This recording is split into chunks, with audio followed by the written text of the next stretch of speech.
Well, you've heard my thoughts on Boris Johnson, but let's look at Boris Johnson from the perspective of a man who knew him and who, in his role as Australia's High Commissioner to the United Kingdom for 4 years, had significant involvement with the British Prime Minister Boris Johnson. George Brandis was a Liberal Senator for Queensland, and a good one, I might add, from 2000 to 2018, and was a Minister in the Howard, Abbott and Turnbull governments.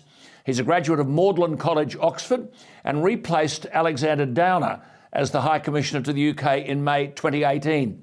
Last month, he was appointed a professor in the practice of national security at the ANU, and George Brandis joins me. George, thank you for your time. A splendid piece of writing last week about Boris Johnson, but you opened by mentioning Lord Heseltine. Now, there's no surprise that Heseltine was dancing on Boris's grave. He was also instrumental, wasn't he, in bringing down Margaret Thatcher? Well, he was. I mean, Michael Heseltine's a very old political warhorse from way back in the 1970s.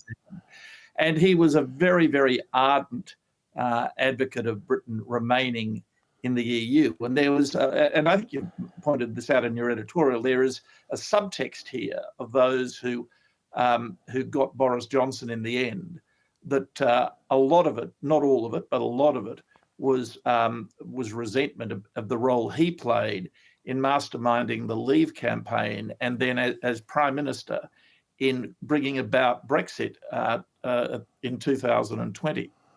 Yes, I made the point in those comments just before that you've heard that there's not a lot of objectivity in this stuff. I mean, given that 75% of the MPs at Westminster supported Remain, and as I said, 95% of Labor MPs backed Remain, isn't it a fact that many of those people have never forgiven Boris? Now, you've said if the ultimate test, and this was a magnificent point, of the significance of a political leader is the extent to which they change their nation's history, you said, then Johnson was, without question, the most important British Prime Minister since Thatcher. Just amplify that point, please, George. Well, I make that point for one very simple reason. The most important event that has happened in British history in the certainly last 50 years, almost since Britain decided to go into what was then the European Economic Community in 1973, was Brexit. And Brexit would not have happened without Boris Johnson. In 2016, he was the face and the leader of the Leave campaign. Most people, including the then Prime Minister David Cameron, almost took it for granted that the British people would, from their point of view, see sense and decide to stay.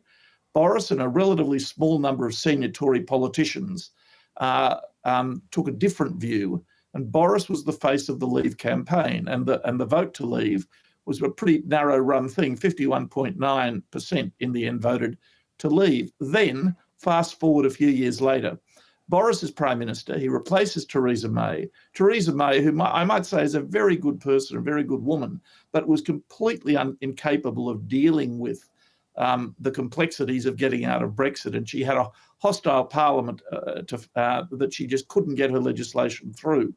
Boris replaced her 3 years ago.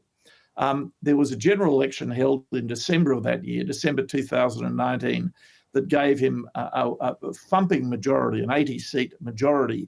And he then took control of the negotiation with the EU and steered Britain out of Brexit, out of Europe, and brought Brexit to fulfilment.